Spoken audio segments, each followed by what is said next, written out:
Okay, so hashtag stop sheer is the number one trend in Canada right now, and it's something I have to talk about. First of all, for starters, I'm not a sheer supporter. I wouldn't suggest anybody vote for the Conservatives, but I just want to talk about it because I think it's pretty insane what the reasoning for this and what's going on. First of all, the trend is more than likely it's being funded and supported by Unifor. Unifor is a partisan union organization, like I said, partisan in favor of the Liberals or the left in general. So again, it's more than likely Twitter's propping it up as well. So it's not an organic trend. I would bet every possession I have that it's not a totally organic trend. And again, people on the left would disagree with that, but like I said, Twitter always props up trends that aren't really actually trending. After Epstein being killed, Clinton body count was the trend for like half a day, and then they literally switched it. Within an hour, Clinton body count was gone, and Trump body count was number one, even though Trump is loosely associated with Epstein, and Clinton had literally went to his island dozens of times. So that's another story in and of itself. So also the Toronto Star is the one who reported this. The Toronto Star is fairly biased media outlet to the left. For saying fairly is, if anything, an understatement, but they have this story. Conservative leader Andrew Scheer said gay couples lack inherent quality of marriage in a video taped in 2005 released by the Liberals. And Canada Proud tweeted out, in 2005, Barack Obama and Hillary Clinton opposed same-sex marriage. Thankfully, as attitudes have shifted since then, this isn't breaking. And this is the reality of the whole gay marriage, LGBT debate. And there's really two things in this whole debate. And it's what the left refuses to acknowledge. And if you point that out, they'll call you a bigot or whatever anyways. And that there's the gay marriage LGBT aspect that if you want to be okay, I mean, most people, 99% of people, more than likely, they're okay with gay marriage. If you want to chop your you-know-what off, all that kind of stuff, they're okay with it. And that's the first aspect of this whole issue. The second aspect is the in-your-face, bombastic aspect of it. That's the whole child drag queen story hour, the drag kids, at strip clubs, all that kind of stuff. We're going to teach your 5-year-old kid about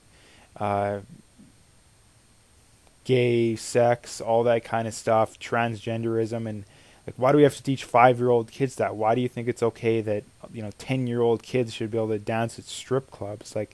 And the problem is the left tends to think that if you're against that, then it must mean you're against everything. And in reality, the overwhelming majority of people aren't against the basic gay marriage. If you want to identify as a man and you're a woman, or vice versa, if you wanted to identify as whatever you want to identify as, go for it. And then there's the other aspect of the in-your-face, like I said, drag queen story hour, the drag kids dancing at strip clubs. That there's two different aspects in there, and the problem is the left refuses to acknowledge that because they have this idea in their head that you're bigoted, and if there's a difference between the two, then their opinion would be not really based in reality, and they care more about the emotional aspect of their opinion than the truth. And the other part of this is that, again, Barack Obama was against gay marriage when he ran for president in 2008, and nobody considers him a bigot. No one. And this was 3 years after Andrew Scheer did that, and yet no one where's Toronto Star with the stories on Obama and Clinton? They're non-existent. So they're really just partisan. They're not based in reality. If they actually cared about this, they would be pointing out this kind of stuff too. They only care about it because it riles up their base, and that, first things first, if you're on the right, the left probably is already going to assume you're a bigot anyway, so it doesn't really matter whether you are or not. They're going to assume you are no matter what. They think Maxime Bernier is, and he's perfectly fine with gay marriage, perfectly fine with transgenderism, all that kind of stuff. The other thing to point out too is that the Conservatives have been the furthest to the left socially is any conservative government in Canada by far, and it's not even close. And yet they still, if you ask the average liberal, I guarantee you, they would say, "Oh yeah, they're pretty much the same as they always are." And yet they couldn't name the conservatives' actual position on this. They'd probably say they're against it all, and that it goes to show that they have no idea what they're talking about. Like I said, they're more concerned with satisfying their emotions and the emotionality of their argument. And like I said, it's complete double standard that almost every politician on the right and the left prior to about, I would say it's probably around right after Obama got elected because he was against it, the majority of people flipped positions on this issue. And like I said, both parties did it. Like the Democrats, people think of Obama as this great president for gay rights and LGBT rights and all this stuff. When he was against all of it when he first ran, he only changed his mind partway through because the majority of the public changed their mind.